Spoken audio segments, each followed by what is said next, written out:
Welcome back to my room, everyone. I think that Karma might be joining us in a little bit. Oh, there's Kashmir behind me. Maybe Kashmir will join us. We'll see.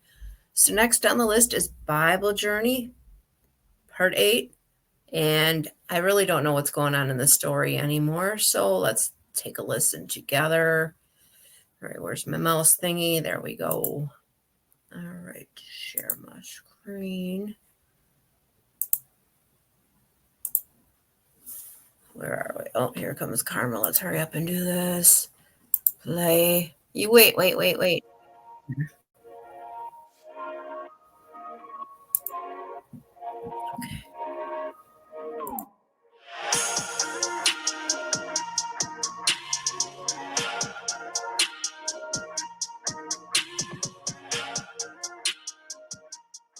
Welcome to the Weird Bible section of I'm Only Human, a podcast that is probably destined to become controversial if anyone actually listened to it.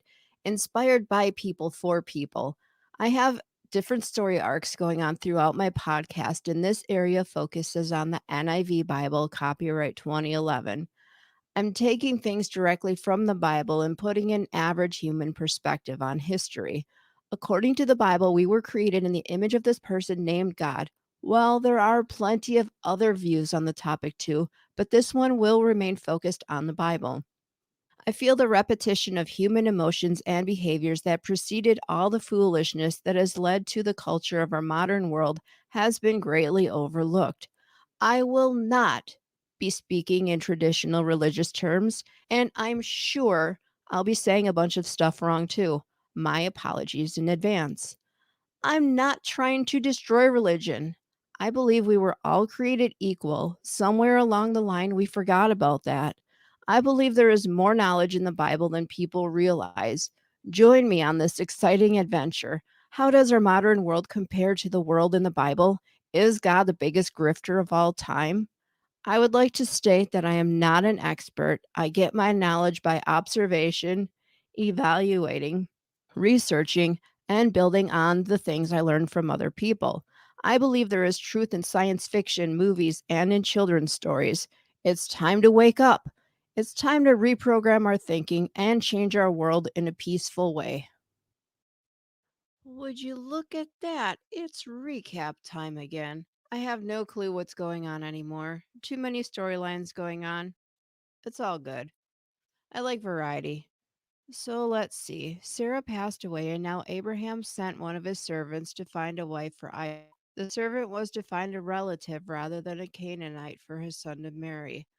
Isaac was roughly 37 years old at this time. I'll try to speed up the storyline here a bit. Abraham's servant found Rebecca. I guess she was a virgin. That was important back then. Don't know how this guy knew unless she was young. Rebecca was the daughter of Abraham's sister, Milcah, and some guy named Bethuel. Wait a minute. I don't know if I'm understanding this right. The Bible says that Rebecca was the daughter of Bethuel, who was the son of Milcah. Milcah was the wife of Abraham's brother Nahor. I'll explore a bit more. Genesis 24, verse 47 through 48. I asked her, "Whose daughter are you?" She said, "The daughter of Bethuel, son of Nahor, whom Milcah bore to him." Then I put the ring in her nose and the bracelets on her arms, and I bowed down and worshiped the Lord. I praised the Lord, the God of my master Abraham, who led me on the right road to get the granddaughter of my master's brother for his son. End verse. I don't even know what to say. I wonder why God never told these people about genetics and inbreeding. It seems so icky. The granddaughter was the product of Nahor's wife and their son. We don't know how old Rebecca is, but they stated she was still a virgin. Rebecca left the next day with her nurse and attendants, along with Abraham's servant and men. On her way out, Rebecca's family blessed her, saying to their sister, "May you increase to thousands upon thousands. May your offspring possess the cities of their enemies." Remember, their enemies were the Canaanites. When Rebecca came into town with the gang, they met Isaac on the way. Isaac took her into the tent of his mother, Sarah, and made her his wife. I guess Isaac loved her. I think that these people will pop up again, but right now it's time for a flashback to Abraham, that old dog. Abraham had taken on another wife after Sarah's death. He had more kids. There are a bunch more names that I'm probably going to mess up, but hey, I'll give it a try. It might be important later. Genesis 25, verse 1 to 10. Abraham had taken on another wife whose name was Keturah. She bore him Zimran, Jokshan, Midian, Ishbak, and Shua. Jokshan was the father of Sheba and Dedan. The descendants of Dedan were the Asherites, the Lethushites, and the Lemumites. The sons of Midian were Eppah, Epher, Hanok, Abida, and Eldah. All these were descendants of Keturah. Abraham left everything he owned to his son Isaac, but while he was still living, he gave gifts to the sons of his concubines and sent them away from his son Isaac to the land of the east. Abraham lived 175 years. Then Abraham breathed his last breath and died at a good old age. An old man and full of years, he was gathered to his people. His sons Isaac and Ishmael buried him in the cave of Machpelah near Mamre, in the field of Ephron, son of Zor the Hittite, the field Abraham had bought from the Hittites. There Abraham was buried with his wife Sarah. End verse. Time marches on. Here's a blip regarding Ishmael and his sons. Remember Ishmael? I'll skip the reminder this time, but next time maybe not. Nobody liked Ishmael very much, so he doesn't get a big mention, but maybe his clans will be important later in the book. More names to butcher? No wonder this podcast storyline is going to be controversial. Genesis 25, verse 12 through 18. This is the account of the family line of Abraham's son Ishmael, whom Sarah's slave Hagar the Egyptian bore to Abraham. These are the names of the son of Ishmael listed in the order of their birth. Nebaioth, the firstborn of Ishmael, Kedar, Adbeel, Mibsam, Mishma, Duma, Massa, Hatema, Jetur, Napish, and Kadma. These were the sons of Ishmael, and these are the names of the 12 tribal rulers according to their settlements and camps. Ishmael lived 137 years. His descendants settled in the area from Havilah to Shur, in the western border of Egypt, as you go towards Ashur. And they lived in hostility towards all the tribes related to them. And now we flip the channel back to the new favorite, Isaac. Isaac married Rebekah when he was 40 years old. Rebekah was childless until 20 years later when Isaac was 60. Rebekah was pregnant with twins. Genesis 25, verse 22 to 34. The babies jostled each other within her, and she said, "Why is this happening to me?" So she went to inquire of the Lord. The Lord said to her, "Two nations are in your womb, and two peoples from within you will be separated. One people will be stronger than the other, and the older will serve the younger." When the time came for her to give birth, there were twin boys in her womb. The first to come out was red, and his whole body was like a hairy garment. So they named him Esau. After this, his brother came out with his hand grasping Esau's heel. So he was named Jacob. Isaac was 60 years old when Rebekah gave birth to them. The boys grew up, and Esau became a skillful hunter, a man of the open country, while Jacob was content to stay at home among the tents. Isaac, who had the taste for wild game, loved Esau, but Rebekah loved Jacob.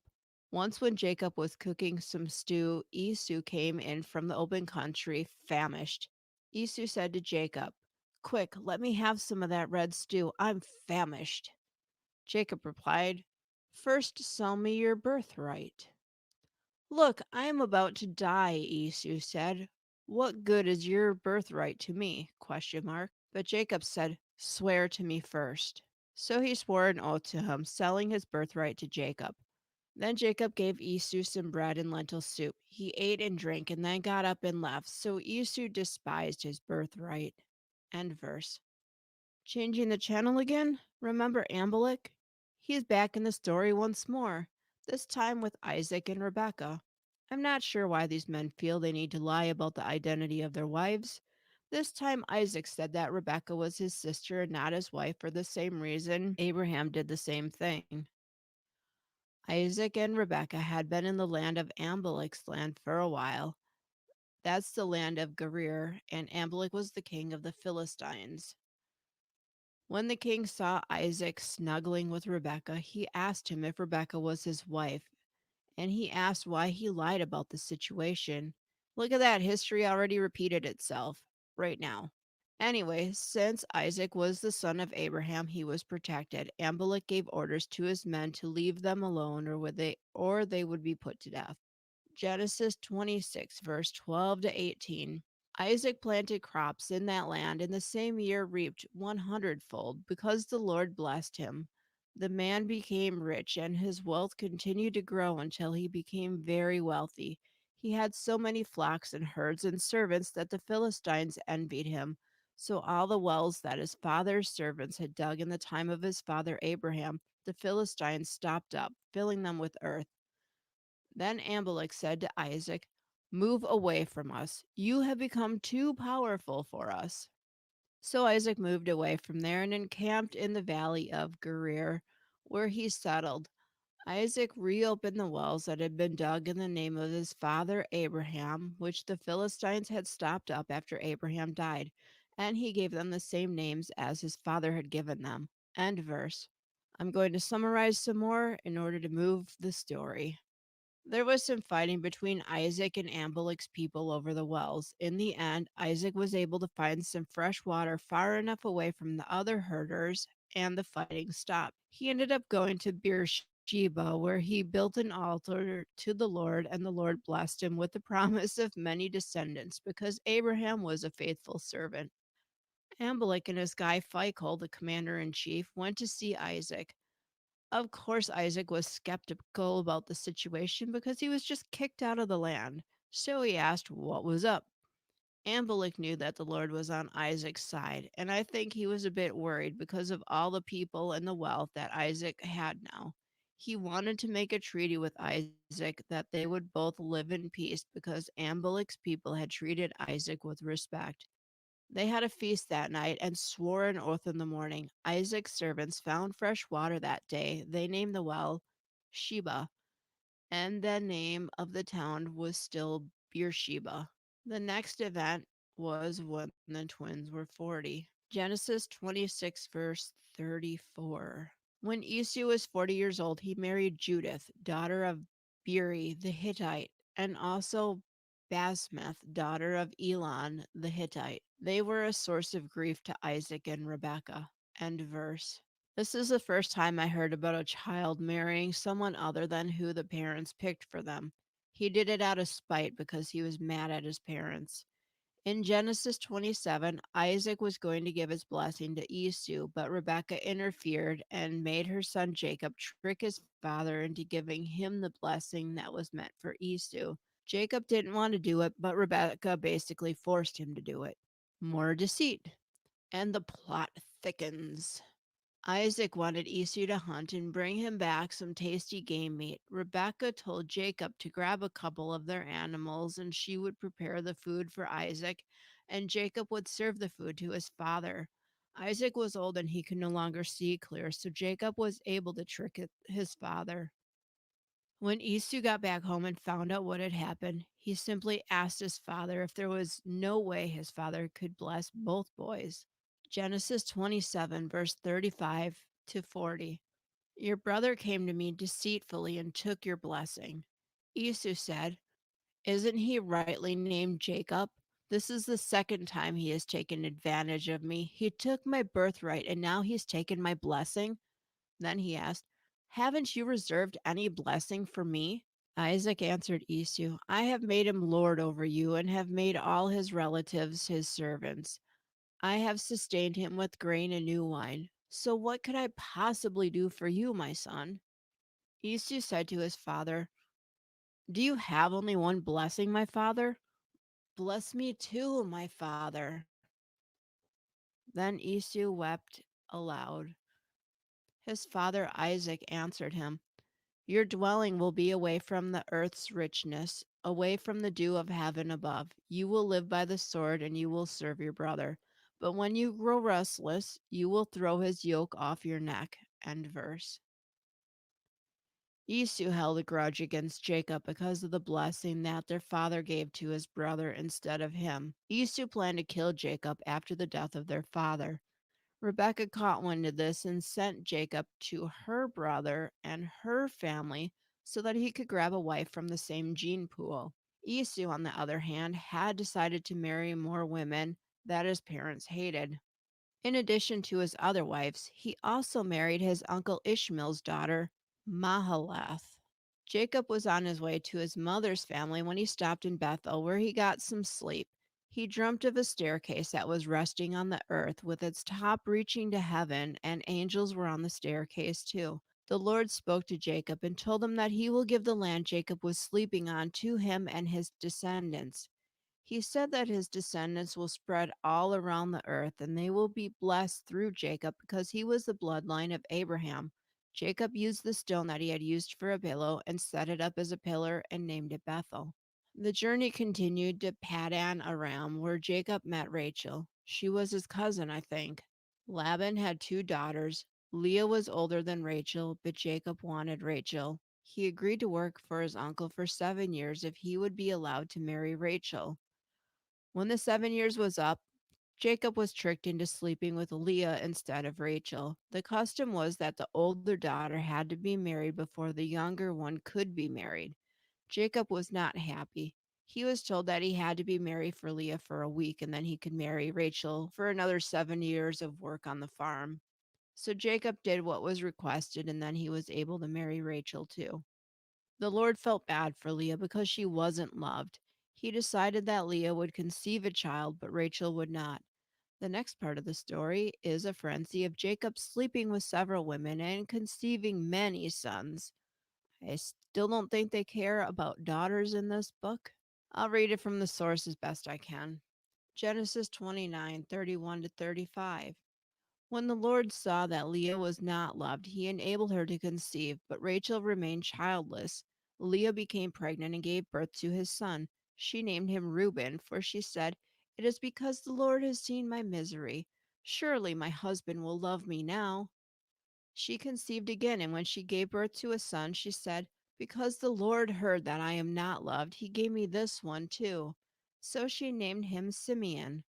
Again she conceived, and when she gave birth to a son, she said, "Now at last my husband will become attached to me because I have borne him 3 sons." So he was named Levi.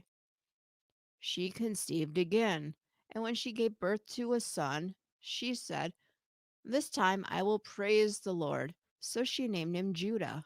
Then she stopped having children. End verse.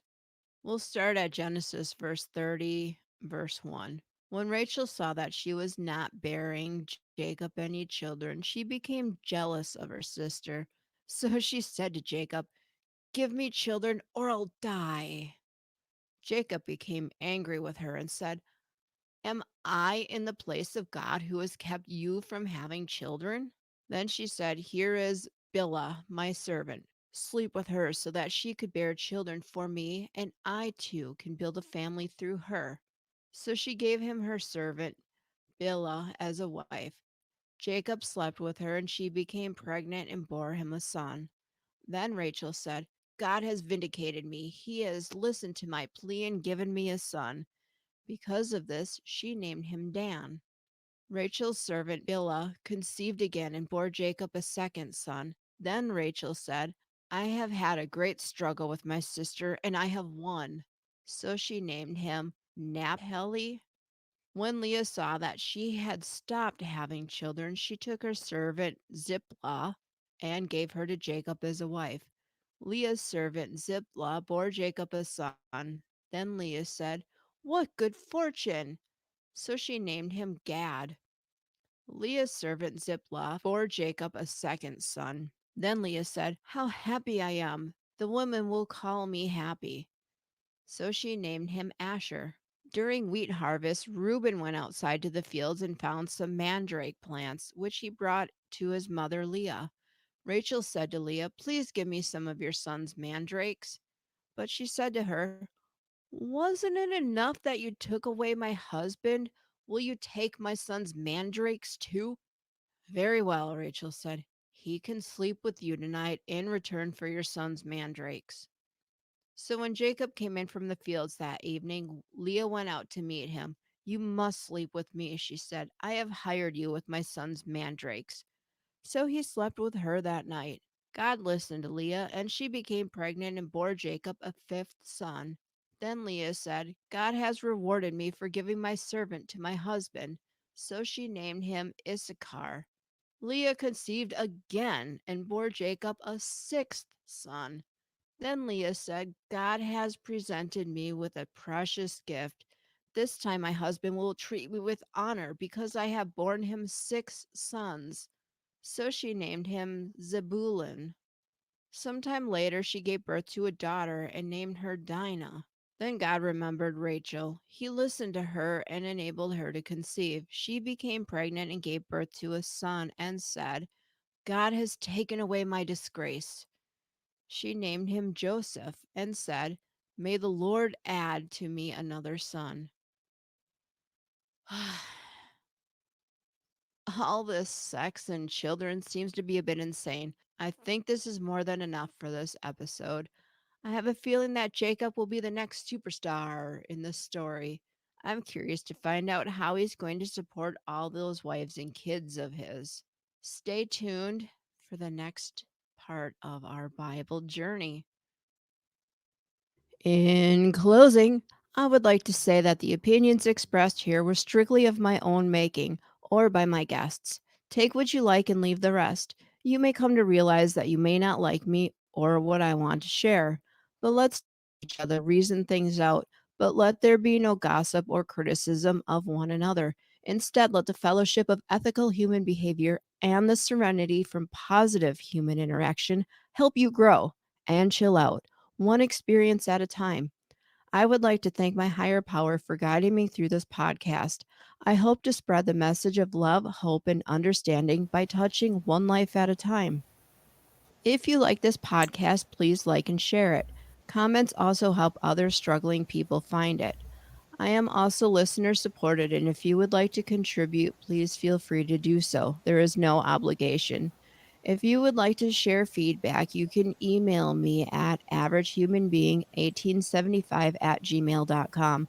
There is also a link you can click if you'd like to send a voice message and add to the content of the show.